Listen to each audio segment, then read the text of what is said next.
It is 2021 and we are kicking off this new year with 15 things you must know before you give birth.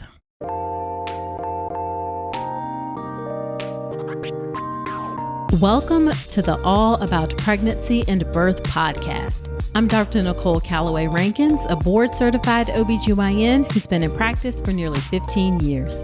I've had the privilege of helping over 1,000 babies into this world, and I'm here to help you be calm, confident, and empowered to have a beautiful pregnancy and birth. Quick note, this podcast is for educational purposes only and is not a substitute for medical advice. Check out the full disclaimer at drnicolerankins.com/disclaimer. Now let's get to it. Hello. Welcome to another episode of the podcast. This is episode number 97. And as always, I'm so grateful to have you here with me today. So it is finally 2021, and I am so looking forward to this year and it being better than the last. 2020 was something else, and I am excited to start this year with renewed vigor and hope and just excitement for what's to come.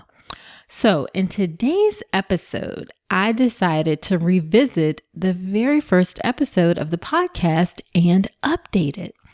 Now, why did I decide to revisit this episode? Well, I've had a tremendous amount of personal and professional growth since that first episode aired just about 2 years ago on January 8th, 2019.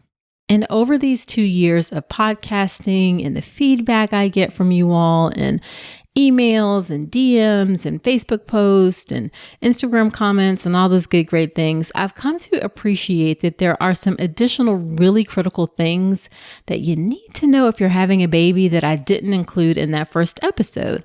And I just felt like the 2-year mark and a new year coming and also closing in on 100 episodes for the podcast was just a great time to emphasize those things, revisit and update that episode. So here we are.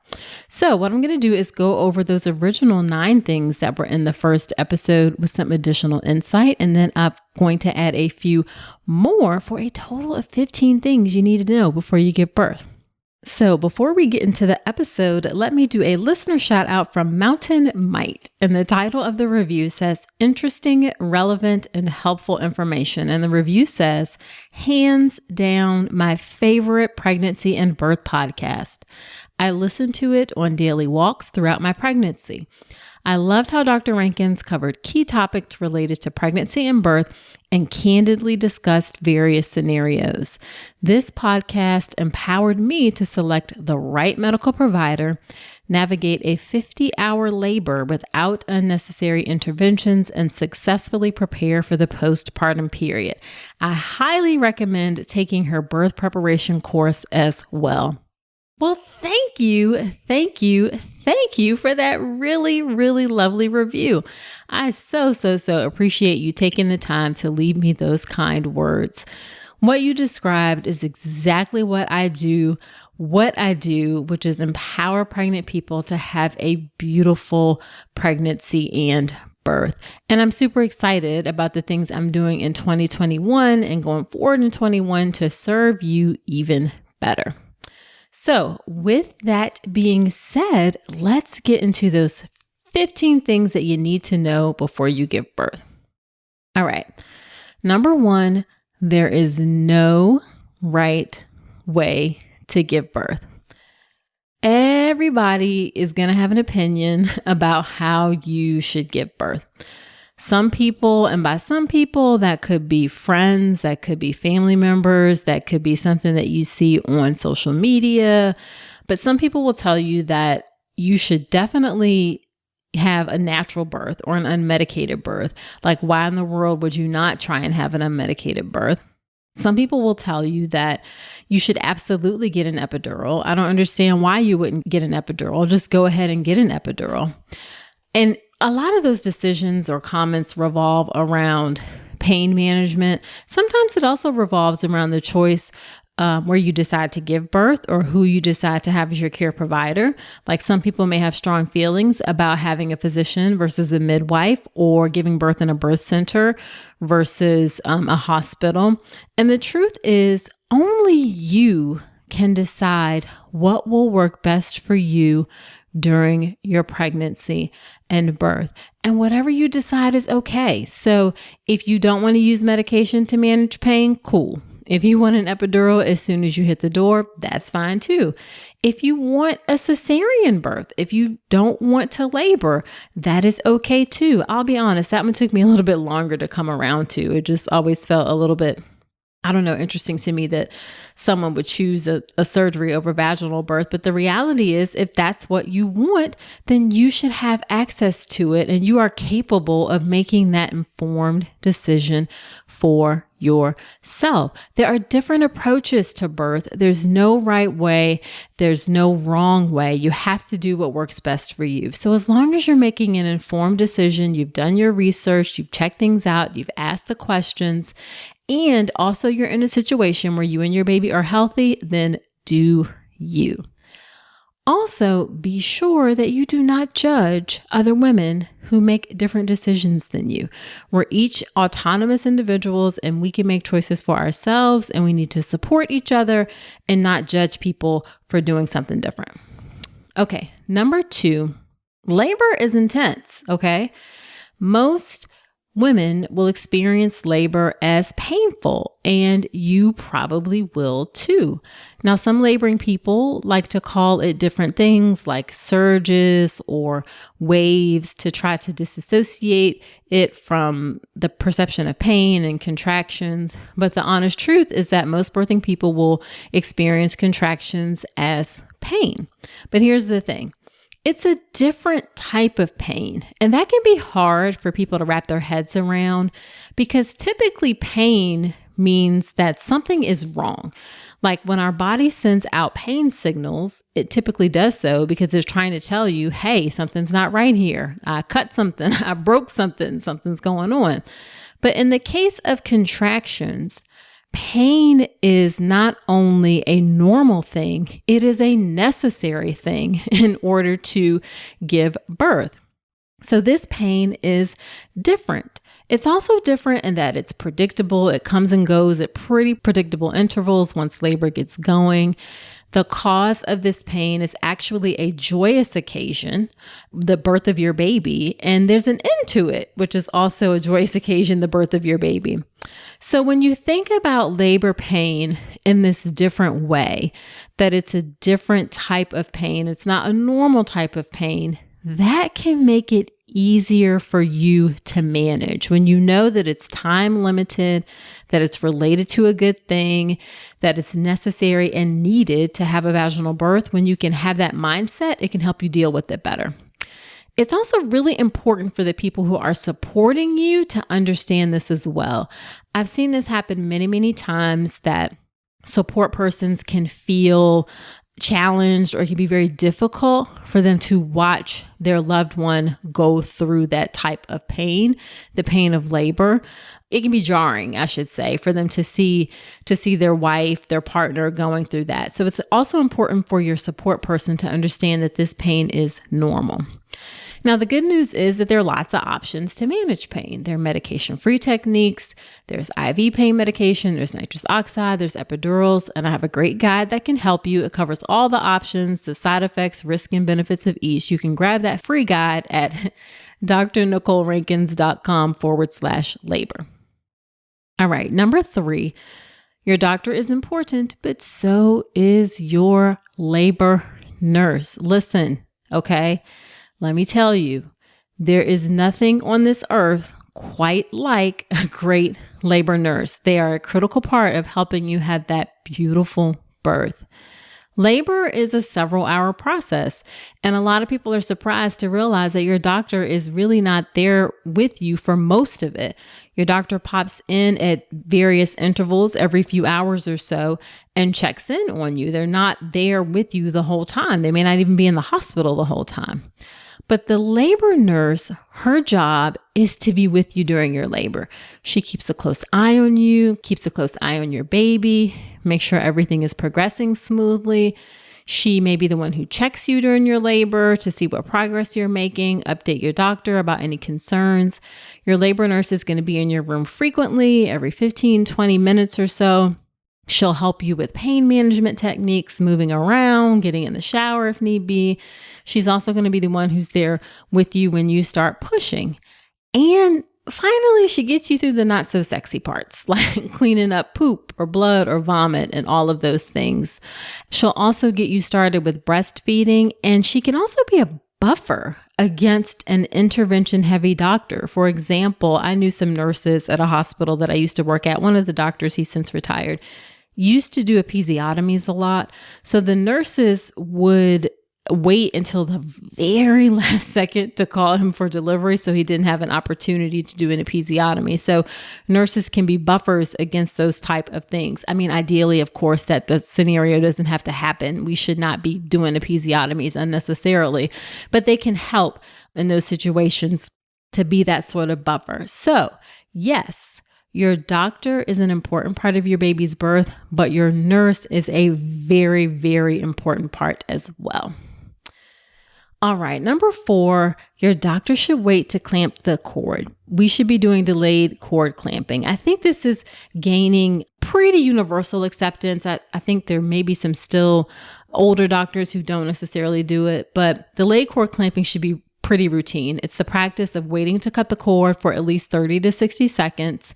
It can be done at the time of a vaginal birth or a C-section. And as long as your baby looks vigorous, whether they are preterm or full term, then we should do delayed cord clamping. It's recommended by ACOG, the American College of Obstetricians and Gynecologists, the American Academy of Pediatrics, and as of course, the American College of Nurse Midwives. And there are lots of benefits to it. It can increase hemoglobin. That's the part of our blood that carries oxygen. It improves iron stores. For preterm babies, it decreases the need for blood transfusion, decreases the risk of bleeding in the brain. It's just a really great practice overall.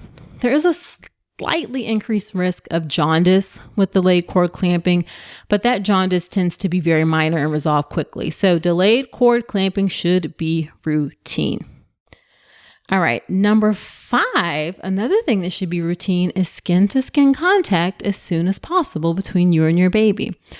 So skin-to-skin contact is when your baby is placed directly on your chest, belly down, nothing, no bra, no gown, between you and the baby, like literal skin to skin. And it should happen as soon as possible after birth, meaning the baby comes out of your vagina and can come straight up onto your chest.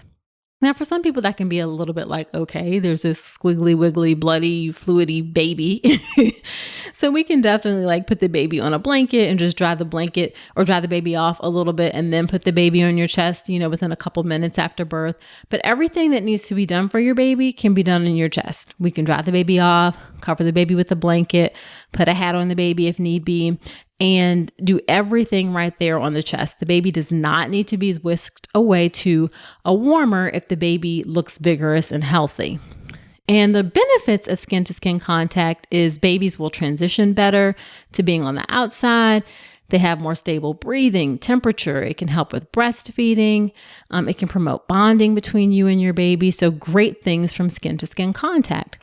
Now, if you have a C-section, or if your baby needs to be assessed, they come out and they look like they are in distress, then skin-to-skin contact may be delayed a bit, and that's okay. Just start as soon as you can within the first hour after birth. The research shows that if it happens within the first hour after birth, that's sufficient. Now, if for some reason you can't do skin-to-skin contact because you are tired or, you're having a C-section, then your partner can also do it too, so it doesn't necessarily have to be you. And then speaking of C-section, some hospitals will offer immediate skin-to-skin contact even at the time of a C-section. There's a specially designed drape that can be used during the C-section to facilitate that immediate skin-to-skin contact. That's not a very common thing, I will say, that I see that you can do that or that hospitals have that option, but it is possible, so you can ask. But it is possible that very shortly after birth in a C-section that the baby can be brought to you. So it shouldn't be very long that you can start skin-to-skin contact in the operating room. I will say it can be a little bit awkward doing it in the OR because you're laying on the table, so the positioning can be a little bit weird, but you can certainly give it a try. All right, number 6. Your doctor may not be there for your delivery. It's really increasingly common that the doctor who delivers your baby is not the doctor you were seeing for prenatal care. More often, it's the on-call doctor from the practice. So there's a group of doctors, 5 or 6 doctors. They rotate who's on call, and whatever doctor happens to be on call is going to be the one who does your delivery. Now, in some instances, some doctors still try to deliver all of their own patients as best they can, but I would say that that's probably not the norm. Now, it could also be a doctor like me. I'm an OB hospitalist, and every hospitalist program is set up a little bit differently. But in my hospitalist program, the hospitalists take over taking care of everyone on labor and delivery in the evening and on the weekends. So it's a high chance at the hospital where I work, the hospital's actually in the area where I work, they're all run very similarly, that if you give birth in the evening or on the weekends, it's going to be by a hospitalist. And there are a lot of reasons for this shift in care. A big one is safety. Doctors cannot work day after day and then be up night after night and provide safe care. And it also helps doctors to have some predictability to their schedules and improves that work-life balance. When they're not on call, then they can spend time doing things with their family and friends. And I will say that most women still have a great experience, even if it's not their regular doctor at the delivery. So I don't think that this has had a big negative impact on birth. And actually, in the case of hospitalists, there's some data and evidence that hospitalists have improved things like cesarean rates. Cesarean rates tend to be lower at hospitals that have hospitalists because there's no rush to get birth done, and outcomes are better. Now, if you have some concerns about who's going to be there for your birth, then definitely ask ahead of time. There's some opportunity potentially during your prenatal care to meet all the potential doctors who could be there for your delivery. All right, number 7, giving birth is very much so normal, but it is also very much so unpredictable. Now, the vast majority of births, normal, healthy, uncomplicated, but we cannot plan how things go. Birth is very unpredictable. Your baby is the one who is most in control of what happens, and they do not communicate that with you, your doctor, or anybody else. So although birth normally goes well, it's not necessarily because we had control over planning it that way. All right. It's just that things happen to line up and go the way that we want. Now, that happens most of the time, but again, we don't have control over that. Now, some people misinterpret that to mean that because birth is so unpredictable, then you shouldn't have a birth plan. You shouldn't have any birth wishes for how you want your birth to go. And that is ridiculous. Like, having a baby is a very, very special event. So of course you can have wishes, or you should have wishes if you want to, about how you would like your birth experience to go.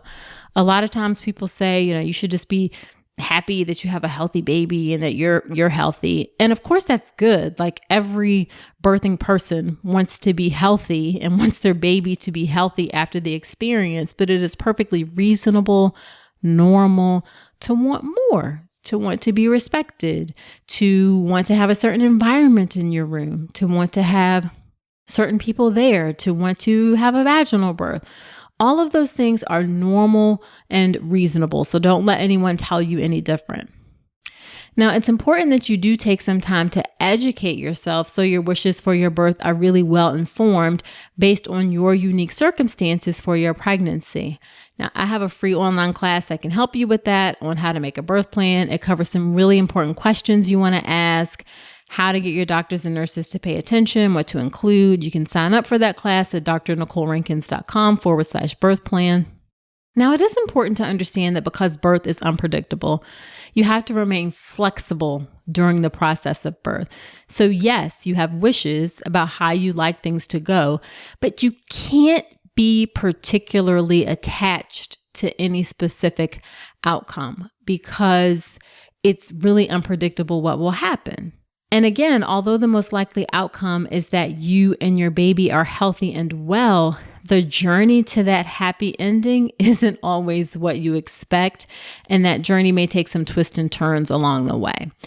Being flexible about that process will leave you feeling comfortable, will leave you feeling at peace, whatever your journey is.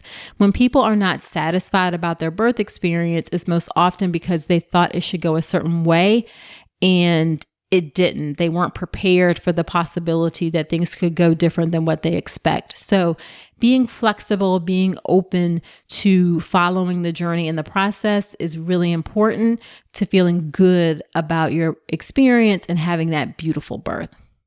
Okay, number 8, consider getting a doula. Doulas provide physical and emotional support during labor and the postpartum period. Now, to be clear, most doulas do not have medical training, but research studies show that having a doula can do things like shorten your labor. It can decrease your need for pain medication. It can increase your chances for having a vaginal delivery. So what you want to do is, again, although they don't have medical training, they do have training. So you choose one who's had formal training. You want to choose a doula who doesn't push her own agenda. So you don't want to choose someone who's like, I only support people who have an unmedicated birth. You want to have someone who supports your wishes, whether you want unmedicated, whether you have an epidural, whether you have a cesarean. You also want to make sure you have a doula who doesn't try to replace your partner, okay? They should really be there to support both of you during your labor and birth. So in these times with COVID, even doulas are doing virtual support. So just ask your questions, interview ahead of time to make sure you have someone who fits for you. You can get recommendations from friends, family members, your doctor or hospital may have some recommendations. You can also go to doulamatch.net and look for doulas in your area, see their training, see their rates, all of that good, great stuff. I have a podcast episode about doulas. It's episode number 9. It's where I interview Keisha Graham. She is the doula who manages my Facebook community groups. So definitely check that episode out if you want to know more about doulas. All right, we are just over halfway there. Okay, so number 9 is consider taking a look at your placenta. This is my inner nerdy self coming out. I think the placenta is so fascinating. The placenta is a unique organ in that you can have a placenta, this organ that's in your body, and it cannot be genetically related to you, but your body won't reject it. So what I mean by that, like if you have a kidney transplant, for instance, then the kidney transplant has to be similar to you genetically, and you have to take medicine so your immune system won't try to fight off this new kidney in order for it to work. Like your body will see this new kidney and reject it otherwise. However, the placenta can be like any genetic material from any person at all.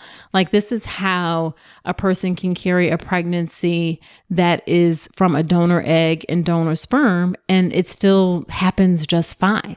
Like the body doesn't recognize the placenta as being foreign, even though it's an organ that's in the body that is foreign. I don't know. I just find that particularly fascinating. So it's also your baby's lifeline. It provides the nutrients your baby needs. It filters waste. It's just a miraculous organ. So I, in the last few years, have started offering to show the placenta to anyone who sees it. Lots of people take me up on that offer. Some people are amazed. Some people are grossed out. You can see the sac that the baby lives in. You can see the umbilical cord. You can see the fleshy part. Some people even take pictures of it. So consider taking a look at the placenta. It's one of those things that you only get to see once or twice in a lifetime. So just consider taking a look because, again, it's really a fascinating organ. Now, you may have heard some folks talk about placenta encapsulation, which is the practice of ingesting the placenta. After it's been steamed, dehydrated, ground, it gets placed into pills. There's no evidence that it helps, no scientific evidence. There's anecdotal evidence. I actually have a bonus lesson in the birth preparation course all about that. But short story is there's no evidence that it helps. There's no scientific evidence that it is harmful either. Okay, number 10, and this is really important. It should probably be like number 1 or 2, but nothing, and I repeat, nothing should happen during your birth without your consent. That means before a vaginal exam and episiotomy, before breaking your water, there needs to be a discussion about the benefits, the risks, the alternatives, and your provider needs to receive your explicit consent before proceeding. Now, it's true that in rare emergency circumstances, we don't have time for detailed consent, but that is rare. The vast majority of the time, there should be informed consent. You should always have choices. You should always have power over what happens to you and your body during your birth. This is something that I'm ashamed to say I didn't realize until later in my career. Now, I would never do an episiotomy or break someone's water without their consent, or a C-section or anything without their consent. But it hadn't occurred to me until the last few years to ask explicitly before doing a vaginal exam. We're certainly trained to just go in and say, hey, I'm here to do a vaginal exam. Put your ankles together, let your legs flop out. I mean, if you've had an exam, you kind of know how the discussion goes. And it's not that I was ever mean or forceful or anything like that about it. I feel like I've always been pretty pleasant, introducing and connecting with people, but asking that explicit, is it okay before I do this? It's just not a culture or part of the culture of obstetrics in the US. So again, nothing should happen during your birth without your consent. Okay, number 11, this is another big one. If your doctor or your labor nurse is not meeting your needs, then find another one. I cannot tell you how many times I've seen people stick with a doctor who does not work for them, okay? Because the truth is, there are some not so good doctors out there. However, there are some really great doctors out there. So there's really no reason that you need to stick with a provider who does not work for you. Don't be concerned about hurting feelings. Is it going to be difficult? All of those things. Because the most important thing at the end of the day is you and your pregnancy and how you are cared for. That doctor is going to continue going on doing what they need to do or doing what they're doing with their work. But you are the one who is affected. So if you're not having a good experience, then find another one. You may have to look a little bit. You may have to change 1 or 2 times. The sooner you can change if someone is not meeting your needs, the better. A common scenario I see is that someone was taking care of them outside of pregnancy, like for GYN care, and then during pregnancy, things are different. That is not an uncommon thing that happens. And then people feel funny because that doctor has been caring for them, but then now during pregnancy, it's different. Still, don't be afraid to change. And you can really do it anytime. I have a couple of podcast episodes. I had one with Kristen Pascucci from Birth Monopoly. She changed midwives, I want to say at 41 weeks, at the very end. I did another podcast episode with, I want to say it was with with Tavia Redburn, the birth photographer who I had on. And she fired somebody mid-labor. So I don't suggest if you can do that, if you can avoid that rather than avoid that. So change the sooner you can, the better. So you have time to find someone, but don't stick with the provider who is not meeting your needs. It is not too late to change. Also during labor, if your nurse isn't meeting your needs, do not be afraid to ask for another labor nurse. All right, number 12. Okay. If you are giving birth in a hospital in the US, you are giving birth in a system that was not designed to support you. Now, I'm not saying this to be alarmist or dramatic. I'm saying it because it's the reality. The foundation of maternity care in the US is a patriarchal system where women didn't have control over what happens in their own bodies. So there were things like twilight sleep. There were high episiotomy rates, high rates of forceps births, those 5 o'clock C-sections in order to go home. Now, we have definitely made progress, and there are many people who are working hard to ensure that women are well cared for and centered in their birth experience. But we haven't completely moved away from those days when women were just expected to do what the doctor said. For example, we still use words like allow, we don't allow you to eat or drink in labor, or we don't allow you to not have an IV during your labor. Using the word allow implies that we are the ones who have the control over what happens to you during your labor and birth. And that's not how it should be. It should be a shared decision-making process where you are given information and then you're able to make decisions and we talk through things. It should not be that we control what happens to you during your birth. So that leads me into number 13, which is really important. And that is, you must do childbirth education, okay? Because of what I just said. I didn't used to be so insistent about this, that I felt like everyone needed to do some childbirth education. But the longer that I have been podcasting, the longer that I have been on social media and I get stories and hear feedback from women, the more I know that good childbirth education is really imperative. This is how you can be an empowered participant in your birth. This is how you're able to navigate and find those good places that we know exist in the system, the good places, the good doctors that can support you in your vision for your birth. Now, childbirth education, of course, is not going to you're not going to turn into an obstetrician, right? But it will allow you to have those informed conversations, speak intelligently, and understand what's going on. It's also important that your partner or whoever is with you goes through some childbirth education so they can be there to support you as well. I think this is even more important where in our current time, support people or who is being permitted in the birth room is limited. This is also important for communities that have been marginalized by our system, like Black women, women of color. It's really important that you have good, solid childbirth education so that you are able to intelligently advocate for yourself during your pregnancy and birth. Super, super important. Now, of course, obviously, I have a great option for childbirth education. If you've listened to the podcast enough, you've heard me talk about it many, many times, the birth preparation course, my online childbirth education course that ensures you are calm, confident, and empowered to have a beautiful birth.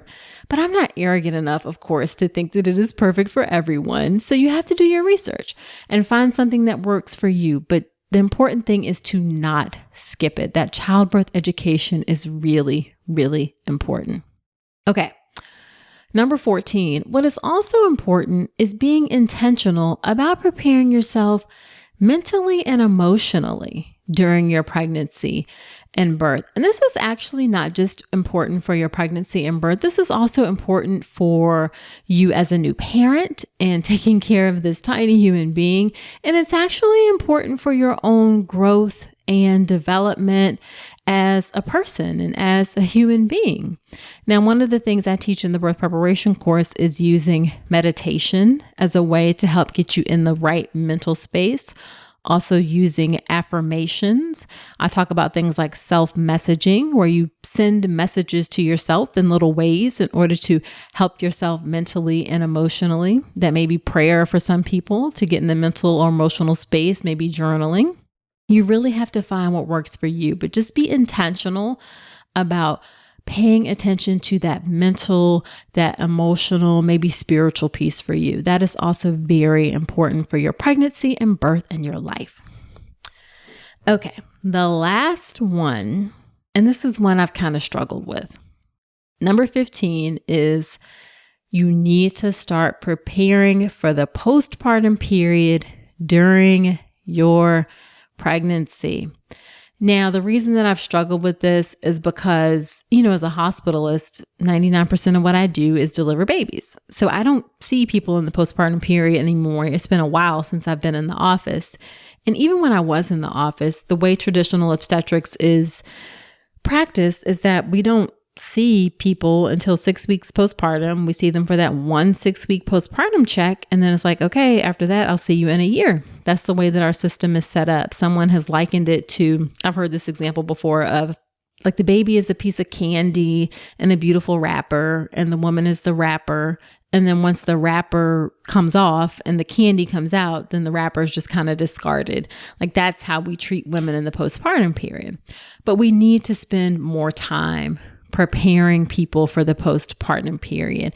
And I'm not necessarily talking about for how to care for a baby. I mean, that's important too. Don't get me wrong, like some newborn basics and things like that. But I think those things tend to come. Babies are very forgiving. They really just need like food and a bassinet and like a onesie. Like it's not in diapers, things like that. I can honestly say that you kind of figure those things out. What I'm talking about, and let me back up. I don't want to be dismissive. Yes, taking a newborn class, getting those things, figuring out how to take care of a baby is important. But what I'm really talking about is the emotional and physical postpartum journey that you as the birthing person, you as a woman, can expect over the first year or so after you have a baby. Having a baby changes you in so many ways, and it can be very jarring for some folks to have a baby and then be completely unprepared for that roller coaster of the postpartum period. And I'm not saying it's bad. I'm saying that it can be a lot. There's a lot of joy. There can be some sadness. There can be some difficulties. And this is more than just like postpartum depression. This is about how relationships might change, work, all of those things. So it can feel a bit overwhelming, but honestly, it doesn't have to be. And you don't need to learn everything while you're still pregnant, okay? But in the third trimester, start thinking about things and planning for things in that postpartum period. I had a perinatal psychologist on, Dr. Alyssa Berlin, in episode 51 of the podcast, and she talks about how she thinks people should start preparing for the postpartum period around 28 weeks or so. And I believe she has a course. It was going to go online. I'm not sure if it's online now, about preparing the birthing person and her partner for the postpartum period. Also had Dr. Christine Sterling on, who's an OB GYN, and she talks a lot about the postpartum period. She was on episode 73 of the podcast. And I recently came across an Instagram account called postpartum.push. That is an OBGYN and a midwife, and they focus on all things postpartum related to mom and baby. So those are some good resources you can check out. It doesn't have to be overwhelming or a lot, but just really an awareness. I think the biggest piece is understanding the range of things that you can expect in the postpartum period and knowing that those ups and downs may be coming.